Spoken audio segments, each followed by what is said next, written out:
Chesterfield. Chesterfield, first with premium quality and best for you. Chesterfield brings you Dragnet.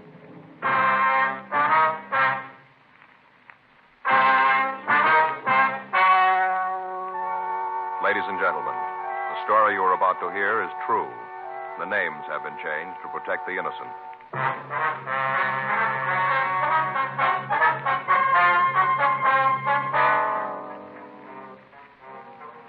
You're a detective sergeant.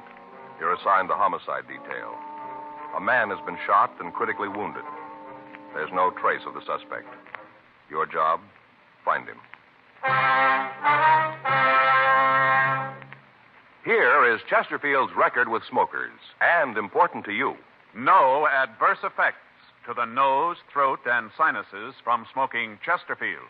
That's the report of a doctor who has been examining a group of Chesterfield smokers for a full year and 2 months as a part of a program supervised by a responsible independent research laboratory. Don't you want to try a cigarette with a record like this? Chesterfield. First with premium quality. Chesterfield. First choice of young America. And that's from a survey made in 274 colleges and universities. Try Chesterfields today.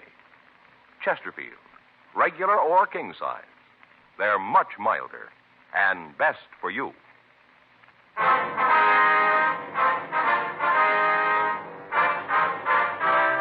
Dragnet, the documented drama of an actual crime.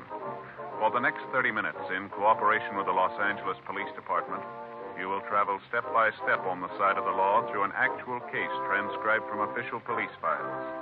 From beginning to end, from crime to punishment, Dragnet is the story of your police force in action. It was Sunday, April 26th. It was raining in Los Angeles. We were working the night watch out of homicide detail. My partner's Frank Smith. The boss is Captain Lorman. My name's Friday. I was on my way back to the office, and it was 11:44 p.m. when I got to room 42. Homicide. Hi, Frank. Hi.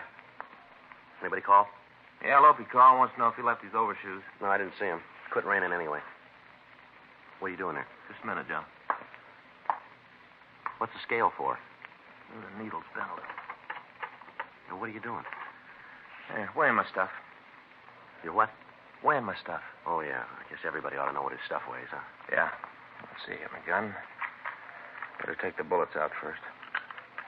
What are you doing that for? Weigh them separate, Joe. Keep track. Yeah, that's right. Now, the bullets. Uh-huh. Handcuffs. Frank, did anybody ever ask you about all this? And my bullet clip.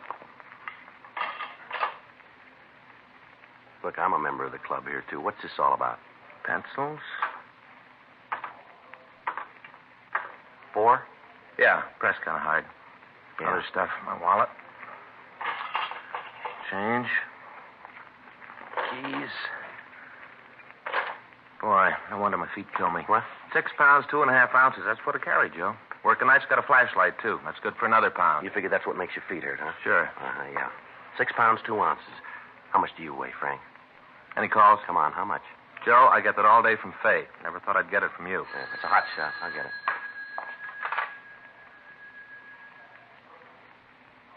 What do you got? Shooting on East Berendo. 11:45 p.m. We swung out of the City Hall garage and headed south on Main Street. The streets were still wet after the rain. Code 3, red light and siren. And even with that, driving a fast car is no picnic. You can be wrong at every corner. Big buildings to block off the sound of your siren. Cars to shield the red light from oncoming motorists. It's no fun. There'd been a shooting and we had to get there. As Frank and I swung around the last streetcar on Main Street and picked up Berendo, we heard the police radio operator dispatching ambulance G13 to the address we were headed for. We didn't know what direction the ambulance would come from, so for the next few blocks we drove with added caution, knowing that our siren would keep us from hearing theirs. 5 blocks ahead through the mist, we could see the red lights of a police car parked at the curb. A radio car in the area had gotten the call and answered it immediately. It was 11:52 p.m. when we pulled up in front of 1981 East Berendo. The large house was dark. 2 neighborhood women stood in the driveway and directed us to the back of the house where we found the officers from Unit 1A6. We checked with them and got the information that they'd come up with. They suggested that they canvass the immediate area for any information on the assailant. Frank and I went in through the back door of the house. The victim lay on the floor. He was unconscious and bleeding profusely. His head was held in the lap of another man. Are you the doctor? No, sir, we're police officers. The ambulance is on the way here. If I could just stop the bleeding. It's his chest. Do you know who did this? No. Has he been conscious at all since you've been here? Just for a second. Did he say anything? Well, I heard the shot and came right over. He was laying here on the floor, right here. Poor guy. Yes, sir. Did he say anything? Help me. That's all they said. Help me. I didn't know what to do. I got this towel from the sink and tried to stop the bleeding. This and my handkerchief, that's all I had. Can't do much, but I had to try. I had to keep pressing. That's all I could think of. Keep pressing. Try to stop it. Yes, sir. Do you feel all right, sir? Oh, yes, I'm all right. Got to help him. Here, let me get in there and take care of that. All right, come on, sir. Get under. Okay, got it, Joe. All right. Come on, sir. Get up. That's all right. You'll handle this. The excitement. Can't seem to get my breath. Something we can get for you? Oh, I'll be all right. I think I'll get a drink of water. I'd rather you wouldn't touch that glass, sir. Huh? Oh, yeah, fingerprints. Well, I can wait. Oh, say, I did touch that towel. Hope it didn't hurt anything. Didn't mean to. No, sir, I don't think so. What's your name? Paul West. I live right next door, right across the driveway, gray house. Uh-huh. Wonder if you could tell us what happened. Sure, I want to help all I can. I live right next door, and I was the first one here. Anything I can do, I want to help. Yes, sir. I've known Charlie for, I guess it's maybe 40 years. Long time. Charlie, that's the man's name here? Yes, Charles Stahl. How you doing, Frank? Pretty bad. I don't know. Would you tell us what happened here? Well, it was right after Charlie left my place. That's when I heard the noise. What noise, West? I was out on my porch putting out the cans, getting the boxer ready when I heard the noise. First off, I thought Charlie was doing the same thing, getting the cans ready. Well, what kind of a noise? Like he dropped the box. I know now that wasn't it. Joe? Just a minute, boys. Yeah. I think he's coming around. Is he coming too? Is he going to say anything? Who shot him? All right, just a minute. What's his name again? Stahl. Mr. Stahl. Mr. Stahl. Maybe he'll talk to me. He knows me. We're friends. Let me talk to him. Wait right there, will you, West? I just wanted to help. All right, stay right there. Now, Mr. Stahl, we want to help you. Can you tell us who shot you? Hey, what's he saying? Is he giving you the All right, name? hold it, West. Just a minute. How about it, Frank? He's dead. Did he say anything? Yeah. Not much help. No? Asked me not to shoot him again. It was a couple of minutes before midnight when Charles Stahl died in Frank's arms. According to the next-door neighbor, Paul West, the victim was 55 years old. He was not married, and he lived in the big house on Berendo by himself. The ambulance crew returned to Georgia Street Receiving Hospital after making out a DOA report, and the coroner's office was asked to pick up the body. 12 minutes later, coroner's deputies Maxwell and Martinez arrived. Before the murdered man's body was removed, the crew from the crime lab photographed the scene, and Frank and I signed the property receipt for the money and the personal effects found on the body. We asked the crime lab to check a .32 caliber Smith & Wesson revolver found on the floor under the kitchen stove. There was one empty cartridge in the cylinder. We put in a call to gun records, but we found nothing on the gun. A call to R&I on the victim of the shooting turned up nothing. Latent fingerprints found nothing on the murder weapon. The crime lab crew found no footprints in the ground near the house, but they did find several marks of tire tracks and one good impression left in the moist dirt in the alley behind the house. A plaster cast was made of the imprint, and it was returned to the office to be booked as evidence. We checked with the officers in Unit 1A6, but they said that in canvassing the neighborhood, they'd been unable to come up with any new lead. 12:21 a.m. We checked back into the house, and we talked to the neighbor, Paul West. Now, what kind of a job did Stahl have? Owned a print shop, Stahl Press, over on the east side. Was he in business by himself? What do you mean? Well, did he have any partners? No, Charlie owned it right out. Had the pink slip, you might say. Mm-hmm. Can you give us the address? Sure. Biggest print shop on the east side. Printed just about everything. Posters, display cards, things like that. He gave me some cards last Christmas. Here, take a look. That's my name, embossed. Yes, sir. Did it himself. Mm-hmm. That's very nice, sir. Can I have that back, please? Oh, sure. Here. Embossed.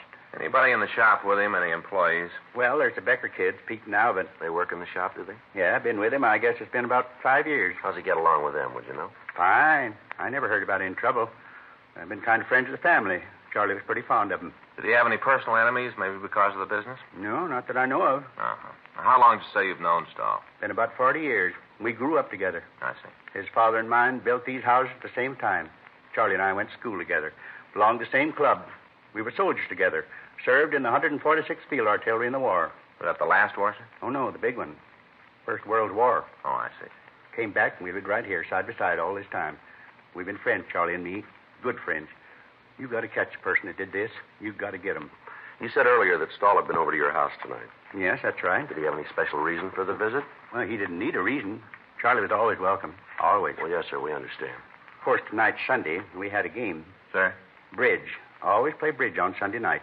Never miss. Well, what time did he get to your house? Same time as always, right after supper. What time's that, sir? Right after 7:30.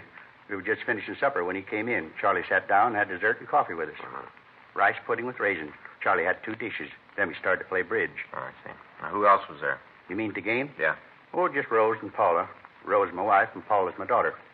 Anything unusual happened tonight? Now, just once. Yeah, what was that? Well, a bit of grand slam in spades and made it. Even with Rose. 7 spades. Well, that's not exactly what we mean, Wes. Pretty unusual. Yes, sir, but did anything happen with Stahl? Sure. He almost hit the ceiling when we made it. Got pretty mad, did he? Sure. Since we've been playing, most he ever did was make a little slam. Mm-hmm. He went right home after that. I guess that's when he went out to empty the cans. Anyway, that's when I heard the noise. That was the shot, sir. It must have been. I didn't know it at the time, but I guess that's what it was. What'd you do after you heard the shot? Well, now, at the time, I didn't know what it was. I thought maybe Charlie had fallen and hurt himself. I looked over at his place, but there wasn't any lights on. I went out the curb with a box of cans. Came back. I didn't see Charlie, so I walked over. I see. I called to him, asked if he was all right. Didn't get no answer, so I came in. Found him right on the floor, where he was when you came in. You're the one who put in the call, is that right? Yeah, I called the operator and told her to get an ambulance right over that Charlie had been shot. Told her to send a policeman. Now, what time was it when Stahl left your house? Oh, must have been about 11:15 or so. Earlier than usual. We always play almost to midnight. I guess Charlie got miffed about the grand slam I made, and then Paula kidded him about the woman. What woman is that? Oh, it wasn't anything. I went out and looked. Nobody there. Sir? A couple of times Charlie thought he heard a woman coughing outside the window by his house. I went over to the window, looked out there, but there wasn't anybody there. Well, did you hear this coughing? No, not really. After Charlie started talking about it, I thought I did, but when I went out to look, there wasn't anybody there. His imagination, that's all. He was mad because of the slam. Well, did you hear anything at all when you were out and back? Huh? Well, when you went into Stahl's house, did you hear anybody around? A car, maybe? Something like that? No, not a soul.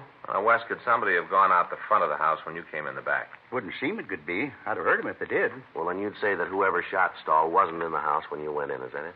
Pretty sure about that. Of course, they might have left before I went in. Sir? Well, I'd already took a box of cans out in front after I heard the noise. If there's anybody in the house, they could have gotten out then. But you didn't see anybody, did you? No, nobody at all. Do you know if Stahl has any relatives in Los Angeles? No. He hasn't, huh? Hasn't got any place. None at all. Always kind of worried him. Why is that? Well, he used to say he didn't have any folks to leave his things to. The house, the print shop. Mm-hmm. He made a will, though. All legal with a seal and all. Official. He used to talk to me about it. I see. You know who the beneficiary was, would you? Not now. What? Well, I knew who it was, but he said he was going to change it. Said he was going to put a new name on. What did he say, whose? Nope. Just said I'd be surprised. We looked through the victim's desk for the will. In one of the bottom drawers, we found a locked tin box. In a box of paper clips, we found a key that fit. In the top liner of the box, there was a Purple Heart ribbon and an American Victory Medal from the First World War. In the bottom of the box, there were several government bonds and the will. In it, he left the house and the rest of his possessions to a Mrs. Margaret Becker. The print shop and the business he left to Mrs. Becker's sons, Peter and Alvin. The will was dated 3 years previously. On a separate piece of paper, we found an address for a Mrs. Margaret Becker, the Lone Star Motel on Sepulveda Boulevard. 12:40 a.m. We affixed the public administrator's seal, which the coroner's deputy had left with us, to the door of the victim's house. We talked with the wife and daughter of the neighbor, Paul West. They confirmed the story he'd given us. On the way to talk to the Becker woman, we stopped and called the office. They checked the name through R&I, but they came up with no identification. We called Sergeant J. Allen at the crime lab, and he told us that the tire marks found in the rear of the victim's house were made by 3 B.F. Goodrich tires and 1 truck tire. He said that the cast they'd made was of the truck tire, as it was the only one they could lift, and that it was made by the left front wheel. There was a car parked in front of the manager's cottage. The registration listed Margaret Becker as the owner. Legal the same. We checked it. Motor's cold. Yeah, tires don't match. Well, nice try. Yeah, let's go. I get it. Late. Yeah. 1:15. Probably asleep. What's the matter? Can't you read? Sign says no vacancy. That means full up. N.O., that means no. Waking somebody at this hour? Yes, ma'am. And don't ask me if I know someplace where you can stay because I don't. Good night. Just a minute, Miss Becker. How do you know my name? Police officers. Well, what do you want around here? I run a clean place, no trouble, license all paid up, nothing wrong. We'd like to talk to you. What about? You know a man named Charles Stahl? What are you asking that for? We'd like to know. And I want to know why you're asking. What's this all about? Anything wrong with Charlie? That why you're out here? Yes, ma'am. What's wrong? Well, it's pretty serious. Well, go ahead. You can tell me. Well, he's dead, Miss Becker. Come in. Thank you. What's the matter, Margaret? Who are these fellows? Who are you? What are you doing here? They're policemen. Well, we don't need you. We got the whole thing cleaned up. We took care of it ourselves. Nobody sent for you. We took care of him. No, Daddy. They're here about Charles. Charlie Stoll? Yes, sir, that's right. Charlie here? Well, where is he? He's not here, Daddy. Something's happened to him. What? He's dead. Dead? Charlie? Yes. Well, how did it happen? An accident? No, sir. Oh, poor Charlie Stoll. He's a nice boy. Too bad. I thought you hear about the fellow number 8, the loud one. What's that, sir? A man from Texas came in tonight pretty drunk. We had to take him in. Daddy put him to bed. He was pretty drunk. Heavy, too. That's what he thought you were out here for. Couldn't even get out of his car. Margaret had the pocket for him. Loud, real drunk. Wore his pants inside his boots. What was it you wanted to see me about? There's a few questions we'd like to ask you. About Charles? Yes, ma'am. When was the last time you saw him? It must have been a couple of weeks ago. I saw him last week, April 22nd. Went fishing down on the pier. Miss Becker, what was your relationship with Stahl? Good friends, that's all. We knew each other almost all our lives. We used to live next door to him. Went through school together. I always thought they were going to get married. Charlie was a good boy. You see much of him lately? No, not too much. I've been busy here with Daddy, and Charlie's had other things to do. Moved next door to him on December 14th. Exactly 42 years ago come winter. You know if he had any enemies, ma'am? No, can't think of anyone who didn't like Charlie. Didn't catch anything at the pier. Bad bait. You've been home all evening, have you? Yeah. Why'd you ask that? Well, it's just routine. You think I had something to do with it, that it? No, ma'am, we don't. Pinheads, that's what you need. I beg your pardon, sir? Pinhead anchovies. That's what you need for pier fishing. You say it's routine, but I don't like you coming in here, waking us up with all these questions. We've had a bad night, that drunk coming in here. We've been on the go ever since then. 2 years ago, I used to be able to get a lot of pinheads. Not anymore. You want to make any accusations, you talk to Paul West. You just talk to him. Try your routine questions there. Paul West? Yeah, Charlie's neighbor. He's never liked Charlie, never. Anyone hurt Charlie, it was Paul. Well, why do you say that, Mrs. Becker? Years ago, Charlie was sweet on Paul's sister. On the way back from the beach one night, there was an accident, and Paul's sister was killed. Never forgave Charlie. Always held him to blame. Well, why was that, Miss Becker? Charlie was driving. Paul hated Charles for it. Now the thing with the daughter. Paul didn't like that either. Somebody did something to Charlie. You routine the man next door. You talk to Paul West. Now get out of here. I want to get some sleep. If you got any more questions, you come back in the morning, and I'll talk to you then. You get out of here now. Yes, ma'am. But what did you mean, the thing with her West's daughter? All right. I'll tell you that, and then you've got to get out of here. Yes, ma'am. A couple of months ago, Paula came home. Divorced her husband and moved home. Right away, Charlie got sweet on her. Paul didn't like it. Didn't like it at all. Did you ever say anything to Stahl about it? You bet he did. They had a lot of arguments, a lot of them. You talk to Paul West. He's the one you got to talk to. Now, good night. We'll be back in the morning, ma'am. I'll be here. Don't worry. I'll talk to you then. I'm going fishing tomorrow. They're getting pinheads now. There's a new one, huh? West's daughter. Yeah. Better check it out. Hold it a minute. Huh? Let's take a look back at the carport here. There it is. A Texas license plate. Yeah. I'll check the motor. How about it? Radiator's warm. How about the wheels? 3 Goodrich tires and a truck tire.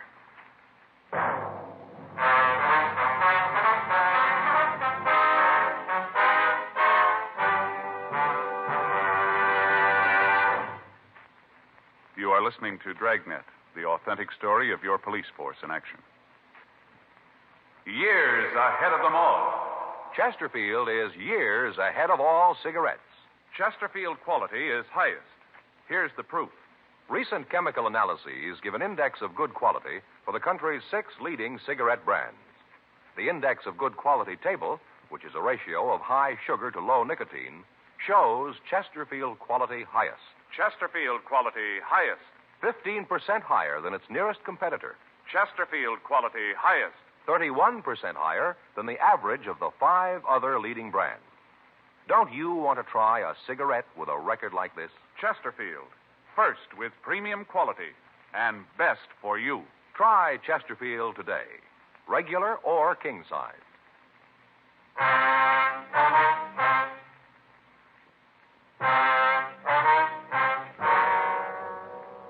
The information we'd gotten from the crime lab gave us the make of the tires that had left the imprints in back of the victim's house. 3 of the tires had been identified as being of Goodrich make. The 4th was a truck tire. The car we'd found in the carport of cabin number 8 had tires that matched the description. 1:26 a.m. We went back to talk to Margaret Becker. I'd like to know just what this is all about. Why you're snooping around asking questions. Now, why don't you come right on out with it? Come on, you think I had something to do with Charlie being dead, isn't that it? No, ma'am, we told you before. This is just a routine investigation. We're trying to get the facts here. You still haven't told us about Charlie. Was he killed? Yes, ma'am. You think I did it? We didn't say that. Not in so many words you didn't, but that's what you meant. You found the will. That's what made you think it was me, isn't that it? You knew about the will, didn't you? Certainly I knew about it. Charles told me when he had it drawn up. Said he didn't have anybody else, wanted to see that me and the boys were taken care of. Too bad about Charlie Stahl. He's a good boy. He's going to take care of Margaret. He ever say anything to you about changing the will? Yes. Told me about it the last time I saw him. Had lunch together, and he told me then. Tell you what changes he was going to make? No, not right out. Didn't have to. I knew. I could tell. The way he's been acting lately, I could tell. So could I. Well, what do you mean, the way he's been acting? Was there anything wrong? Well, this thing with Paula. Told you about that. Charlie's been acting like a fool, falling all over her, gushing sweet talk. Silly. Mm-hmm. Well, she had him in a trance. Her just 25 and him 55. Talk about spring and winter. Well, that was them. How'd Paula feel about this? How'd you expect her to feel? She thought that Charlie'd leave her the money, house, everything. She went right along with it, real brazen. Sir? Yeah? You said earlier that you thought your daughter and Mr. Stahl might get married. Is that right? You better did. They always been in love. Daddy, that's not true. Which is true. I'm your father now. You show a little respect. After that no-good Becker walked out on Maggie, she and Charlie started to see each other again. Went real nice. Then Paula come into town, and Charlie Stahl took up with her. Mm-hmm. Charlie Stahl made out his will so that everything went to Margaret and the kids. Then he decided he'd change it.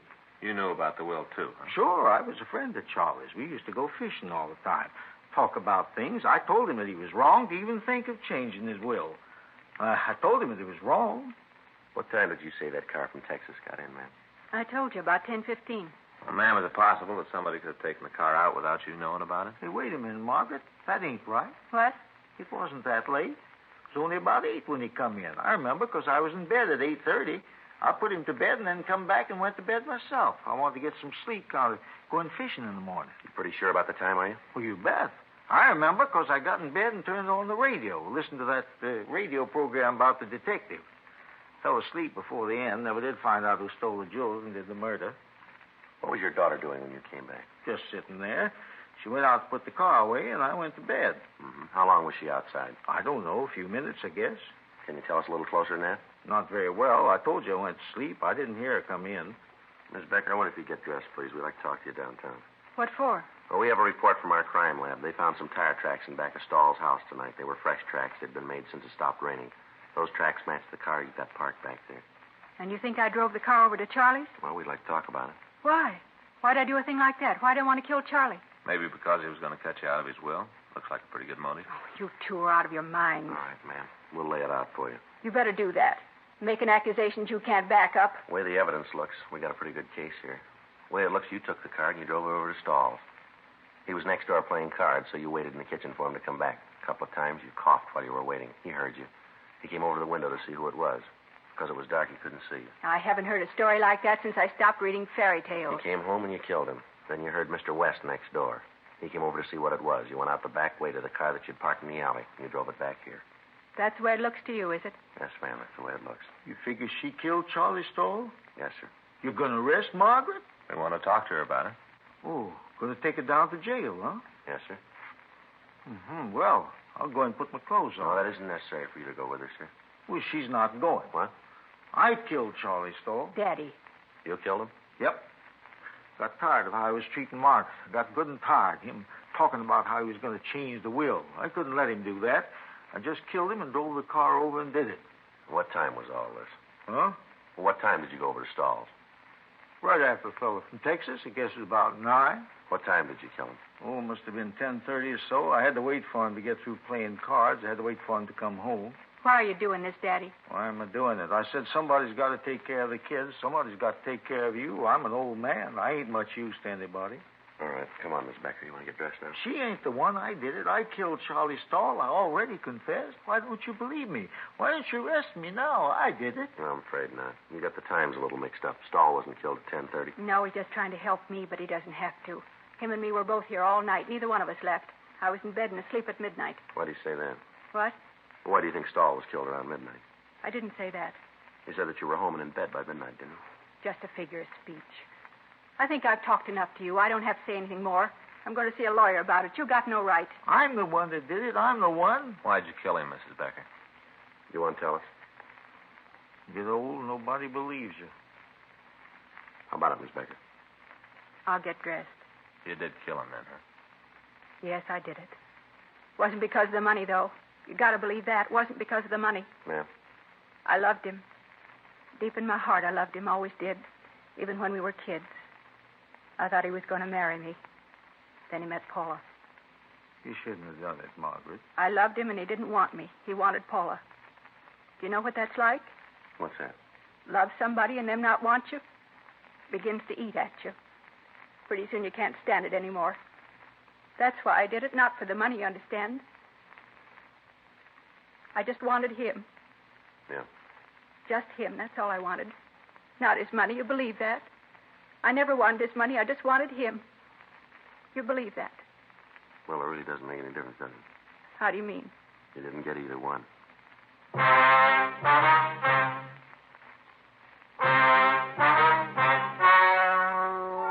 The story you have just heard is true. The names were changed to protect the innocent. On August 6th, trial was held in Department 89, Superior Court of the State of California, in and for the County of Los Angeles. In a moment, the results of that trial. Now, here is our star, Jack Webb. Thank you, George Fenneman. Friends, all of us on Dragnet are proud to be associated with Chesterfield because, believe me, Chesterfield is years ahead of all cigarettes. You just can't beat a cigarette that was good to begin with and keeps getting better all the time. But, of course, you can't find out how much you'll like them till you try them. So that's what we'd like you to do.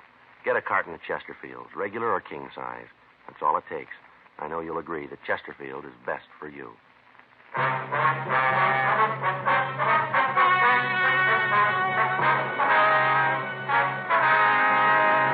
Margaret Alice Becker was tried and convicted of murder in the first degree. She was sentenced to life imprisonment on the California Institute for Women, Corona, California. Further investigation proved that the suspect's father, John Samuel Woodbridge, was not implicated in the murder. He was not held.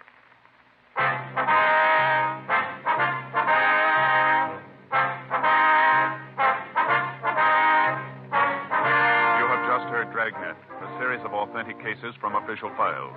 Technical advice comes from the Office of Chief of Police W.H. Parker, Los Angeles Police Department. Technical advisors, Captain Jack Donahoe, Sergeant Marty Wynn, Sergeant Vance Brasher. Heard tonight were Ben Alexander, Vic Rodman, Helen Klebe, Ralph Moody. Script by John Robinson. Music by Walter Schumann. Hal Gibney speaking. For a million laughs, tune in Chesterfield's Martin and Lewis show, Tuesday on this same NBC station. And sound off for Chesterfield. Either regular or king size, you'll find premium quality Chesterfields much milder. Chesterfield is best for you. Chesterfield has brought you Dragnet, transcribed from Los Angeles. Have you tried new cork-tipped Fatima? It's the smooth smoke. Here's why. New Fatima tips of perfect cork, king size for longer filtering, and Fatima quality for a much better flavor and aroma.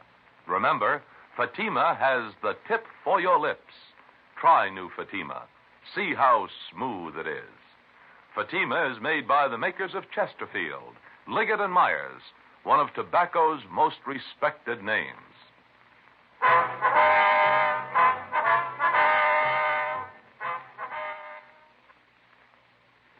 Tonight, it's Adventure with Barry Craig on NBC.